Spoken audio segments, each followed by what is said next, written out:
Hello friends, good afternoon. My self doctor समक्ष भारद्वाज। हमारे किसी दोस्त ने हमें रिक्वेस्ट किया कि डॉक्टर साहब हमें बताएं कि private sector and government sector में जो वैक्सीनेशंस होती है उनमें फ़र्क क्या है।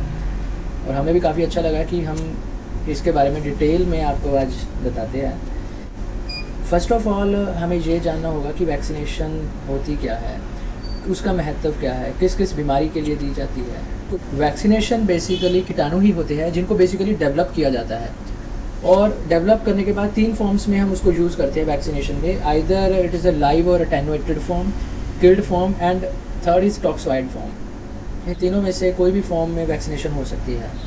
वैक्सीनेशन काम करती कैसे है? बेसिकली ऐसा होता है कि जब ये वैक्सीनेशन एडमिनिस्टर करते हैं हम ह्यूमन बॉडी में, तो एक प्रतिक्रिया के रूप में एंटीबॉडीज़ बनते हैं ह्यूमन बॉडी में। तो वो जो एंटीबॉडीज़ जो फौज तैयार होती है वो बीमारियों से हमें बचाती है। जैसे अगर हमने मीज़ल्स की वैक्सीनेशन दी है, तो मीज़ल्स की वैक्सीनेशन से जो एंटीबॉडीज़ बनेंगे, जो फौज तैयार होगी, वो उस मीज़ल्स की बीमारी के वायरस के लिए बनेगी स्पेसिफिकली।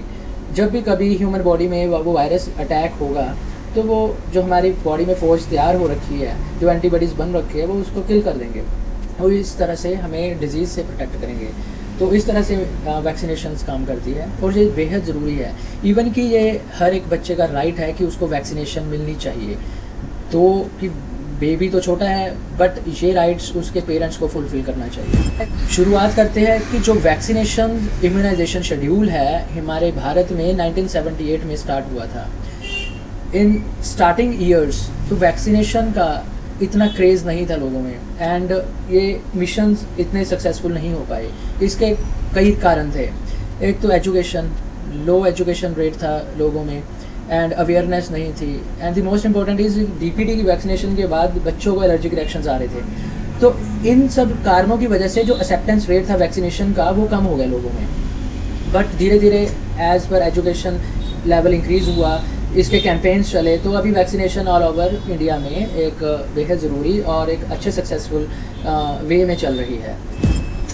अब आते हैं वैक्सीनेशन प्राइवेट सेक्टर और गवर्नमेंट सेक्टर में, इनमें फ़र्क क्या है।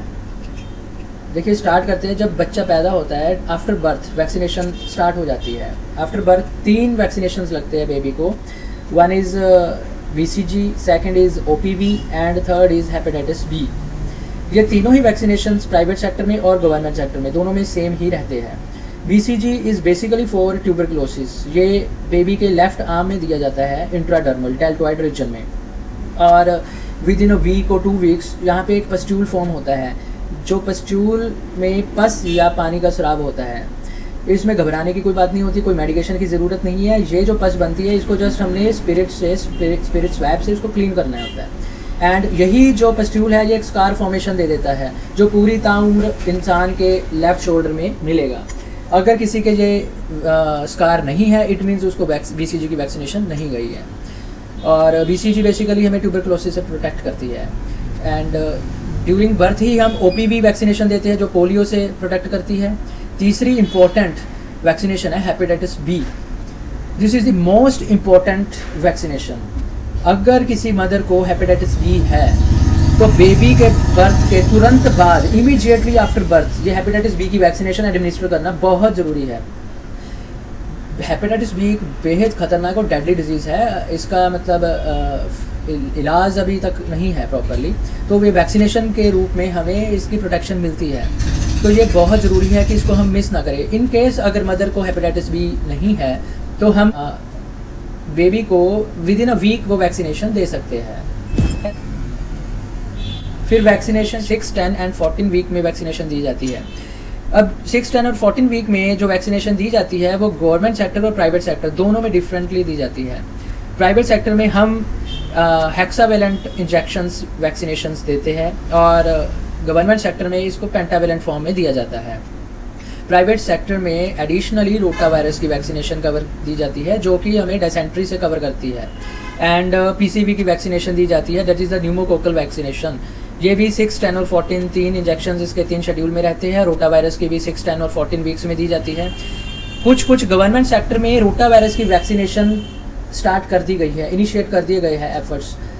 और इसके 6 और 10th वीक में ही दी जाती है। उसकी 2 डोजेज देते हैं गवर्नमेंट सेक्टर में, जहां अगर ये अवेलेबल है, बट ऑल ओवर इंडिया में, ऑल ओवर सेंटर्स में ये अवेलेबल नहीं है फ़िलहाल। And after this vaccination, next vaccination schedule time आता है 6 मंथ्स में। 6 मंथ्स में hepatitis B and oral polio vaccination दी जाती है। आफ्टर दैट 9 मंथ में वैक्सीनेशन शेड्यूल आता है। उसमें प्राइवेट सेक्टर और गवर्नमेंट सेक्टर दोनों में डिफरेंट रहता है। प्राइवेट सेक्टर में हम देते हैं MMR, that is measles, mumps, rubella. ये 3 बीमारियों से प्रोटेक्शन देता है। और साथ में देते हैं हम टाइफाइड कंजुगेट वैक्सीनेशन, जो टाइफाइड की पहली वैक्सीनेशन 9th मंथ में दी जाती है। और गवर्नमेंट सेक्टर में टाइफाइड कंजुगेट वैक्सीनेशन नहीं होती एंड मीजल, मम्प्स, रूबेला की वैक्सीनेशन नहीं देते। दे आइदर गिव मीजल्स वैक्सीनेशन और गिव मीजल्स और रूबेला वैक्सीनेशन।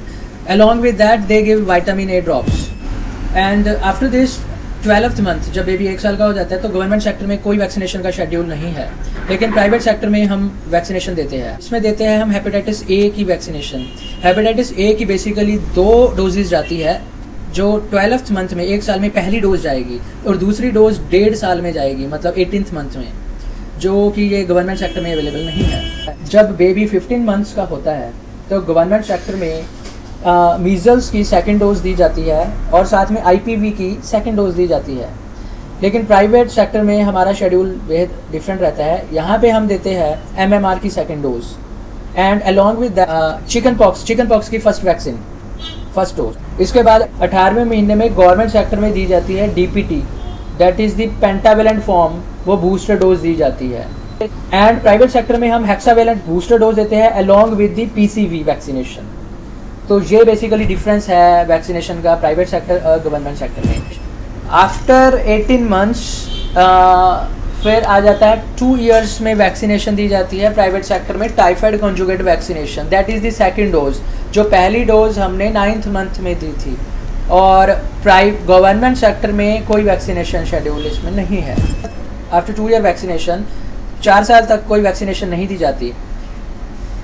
5 से 6 साल के बीच में वैक्सीनेशन जाती है DPT booster and IPV booster, right. उसके बाद वैक्सीनेशन शेड्यूल बनता है 10 से 11 साल में, दैट इज़ जिसमें हम देते हैं HPV protective and DTaP। And यही फ़र्क रहता है प्राइवेट सेक्टर और गवर्नमेंट सेक्टर की वैक्सीनेशंस में। बट जो भी हो, हमें हर एक बच्चे की वैक्सीनेशन प्रॉपरली करवानी चाहिए, सो दैट कि वो डिजीज़ से प्रोटेक्ट रहे एंड उसकी लाइफ लॉन्ग जो हेल्थ है दैट मस्ट बी रिटेन, वो सही रहे। इसी के साथ एक और वैक्सीनेशन है इन्फ्लुएंजा की वैक्सीनेशन, वो भी हम दे सकते हैं बच्चों को who are more prone to allergic reactions, जिनको अस्थमा की प्रॉब्लम है, more prone to allergic dust, तो उनमें इन्फ्लुएंजा की वैक्सीनेशन दे सकते हैं और दी जाती है प्राइवेट सेक्टर्स में। बट इसका गवर्नमेंट सेक्टर में कोई वैक्सीनेशन शेड्यूल नहीं है। And thanks to all, please watch and subscribe our channel and share our videos. Thank you.